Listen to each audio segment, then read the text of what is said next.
Welcome back to the Marathon Mortgage Happy Hour. I'm Mike Witzek, I'm Rory Farrell. and we are back today to discuss seller credits. But as always, I want to drink a beer first. All right, cool. Hoorah. What do we got, dude? We got, Scarecrow? it is, spooky season. So we are doing Scarecrow today from Free Will.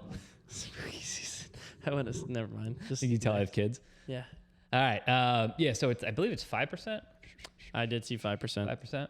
I did see Yeah, 5%. Autumn spiced ale with nutmeg, cinnamon, allspice, and vanilla. So we've done, I was upset. I was like worried it was going to be pumpkin. I'm not a big pumpkin guy, but me neither. But next week we're doing a pumpkin beer. that's fine. All right. But yeah, this one's kind of like that autumn flavor profile, but not full pumpkin. So we've done some Free Will in the past. Their main breweries in Percy. They got one in Peddler's Village. Their main breweries in Percy. There you go. Percy. Scarecrow. Percy. Alrighty. Cheers, Enjoy. brother. Let me get a whiff of this. Okay. I smell that nutmeg. Yeah, it's kind of subtle. It's there. It's not overpowering.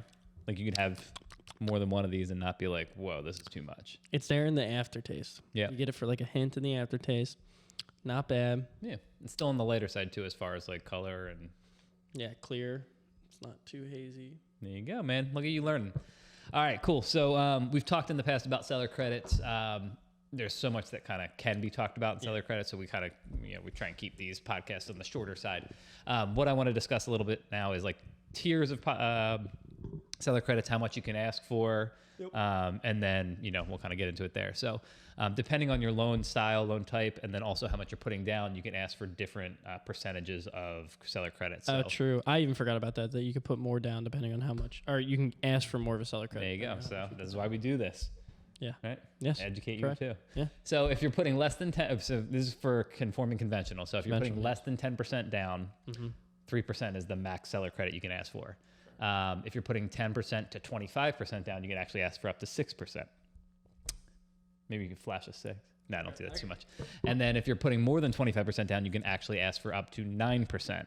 The caveat is that seller credits cannot cover more than what your closing costs are. Correct. So in our area, closing costs are generally about 5% of the sales price of the property. It kind of varies from county to county and, taxes and things like that. But let's assume 5% of the cost of the home is closing cost. Okay.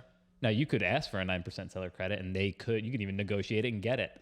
But what's going to happen is the underwriter is going to look at how much your closing costs are and they're going to say, hey, you can't accept all of this seller credit. Yes. So you're leaving money on the table. So There you are. there's a couple different ways that we can kind of like artificially create closing costs. Yeah. What's one? Home warranties, Home warranties. You can add a home warranty. buying points, Buying points. lowering your rate.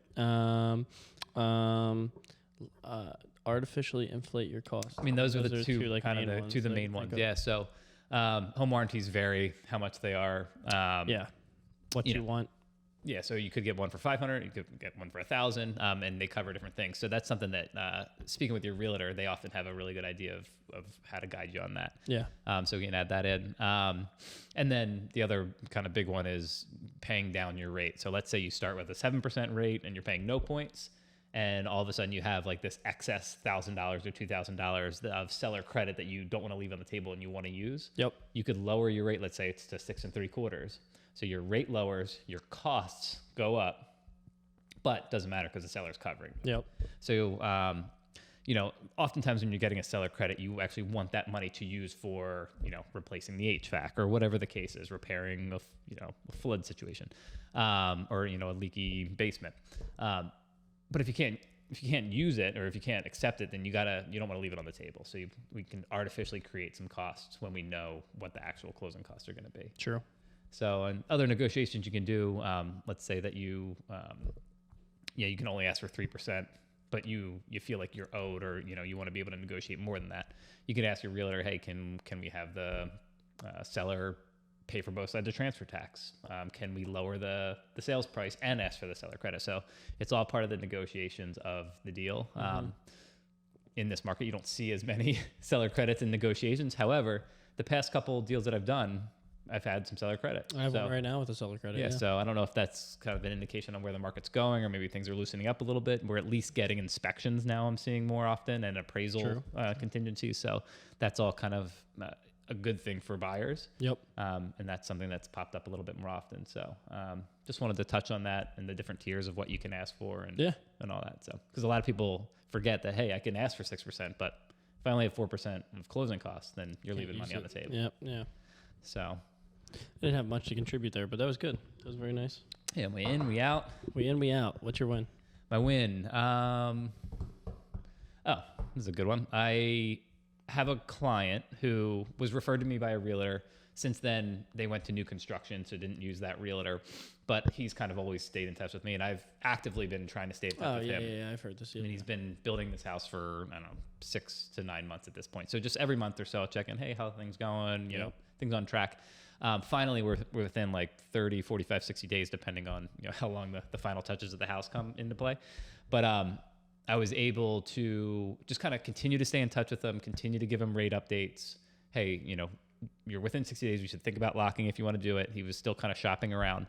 So I just said, I leveled with him and said, hey, man, let's get you locked in. The worst case scenario, you're locked in now. If rates continue to go up and you're shopping around, you're finding that rates are going up, you're at least locked in with me. If rates go down, you're not obligated to work with me, or we can look to a float down, or we can look to switch your loan to a different lender. But it's not something that I like doing is, setting it up with one lender and then bailing on that lender and going to another one, because it kind of ruins our relationship a little bit with the original lender.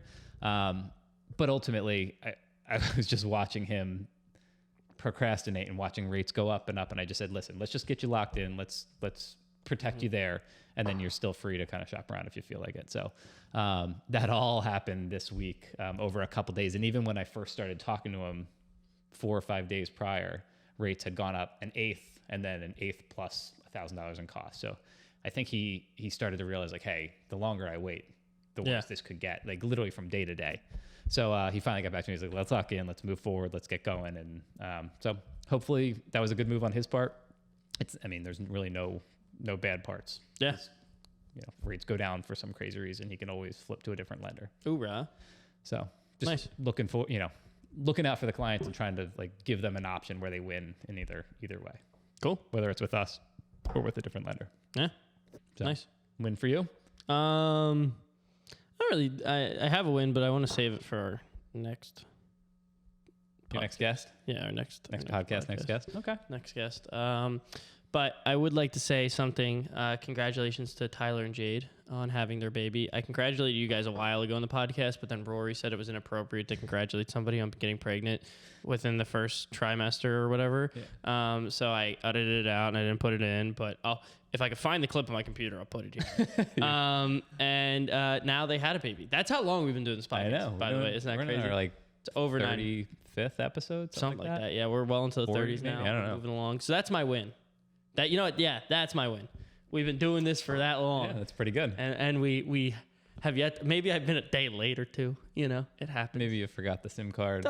Maybe you forgot to edit it. Maybe, theoretically speaking, but we're still here. We're still here and we're still kicking, and it's really only growing. I got some people in the works to come on. I actually reached out to somebody I didn't get to tell you yet. We'll talk about that afterwards, but yeah, we got some things in the works here. So, that's my win. Trying to grow and stay consistent. On the up and up, and I want us to I want to be bigger than we could ever imagine. I want to shoot for the stars and land on the moon. Hoorah. I think that's a good place to cut it. Is it? All right. Well, we will see you in the next episode. Weekend. All right. See you. Happy Friday. Peace. Happy Friday.